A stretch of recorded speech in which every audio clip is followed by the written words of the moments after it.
为了庆祝奥运的好成绩台中市政府宣布讲开放国民运动中心的游水池免费使用。有民众所发现讲，伫台中大理的国运中心的SPA池，佮有许多景物是真垃圾，佮翕相铺伫面册顶头。运动中心是表示讲，因为免钱，所以人比平常时加5成，因会来加强摒扫。SPA 水池顶悬拢是黄色的配，液晶排水口嘛全拢头毛，民众感觉真太过，翕相铺伫个网络，下底全部拢是负面的批评。这个地点就伫个台中市大理国民甲儿童运动中心，市政府为着要庆祝林洋配奥运羽球摕金牌，8月7日到11开放游水池免费入场，结果真侪民众反映 SPA 水池水质变歹，下底也拢踩沙。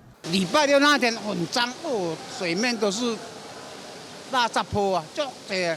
我尾啊落一时啊，我就随走来这边较清气，较烧水，但我唔敢落。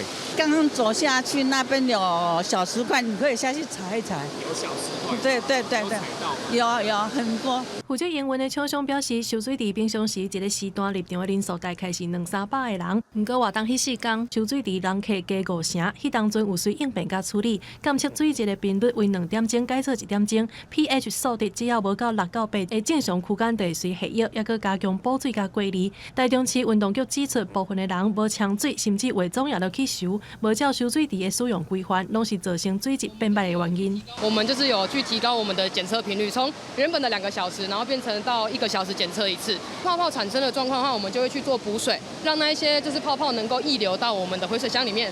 对，那这样子的话，其实泡泡就不会再产生了。